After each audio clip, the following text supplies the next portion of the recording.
My name is David McMaster, and this is Mac on Tobac.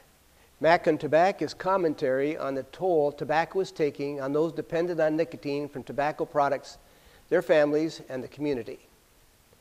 Friends have asked me to share some information on Nicotine Anonymous, one of the few free nicotine recovery support resources available to those who suffer from nicotine dependence.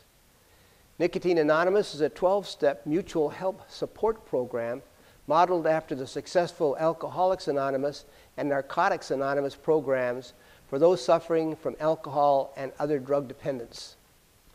Nicotine Anonymous may be the smallest of the 12-step programs that deal with the category often described as alcohol and other drug abuse, chemical dependence, or addiction.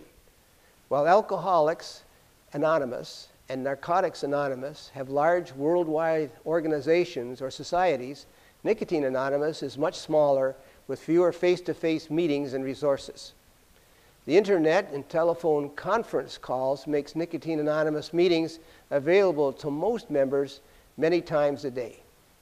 As a 12-step program, how does Nicotine Anonymous work? Nicotine Anonymous welcomes anyone with a desire to become free from the drug nicotine.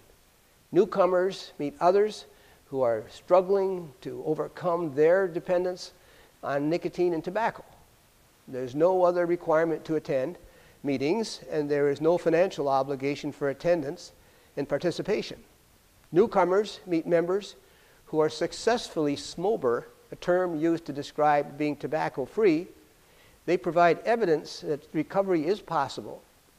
Most who come to Nicotine Anonymous know how difficult abstinence from nicotine is. They have tried every way they can find and think of to overcome this compulsive drug dependence and are often very desperate to recover. 12-step programs provide various tools to help members get smober.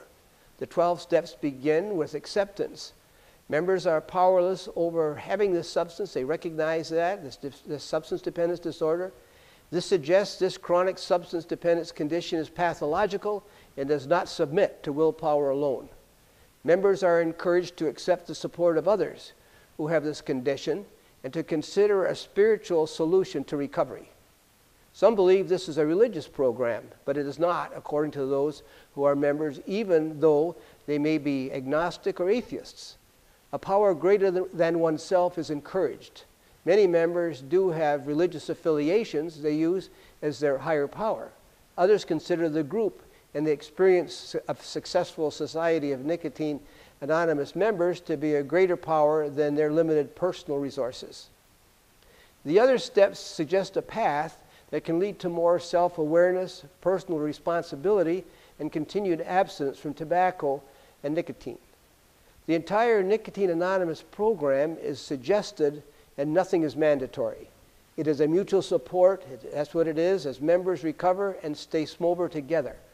Members of other 12-step programs understand how Nicotine Anonymous works.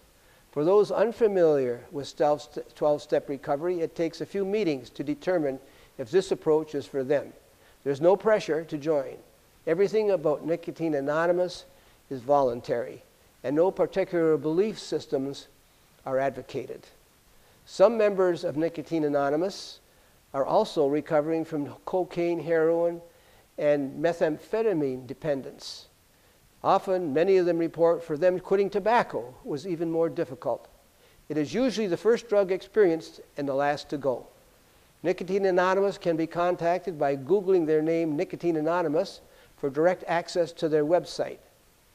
This is Mac on Tobac reporting recovery from nicotine dependence is possible and certainly desirable.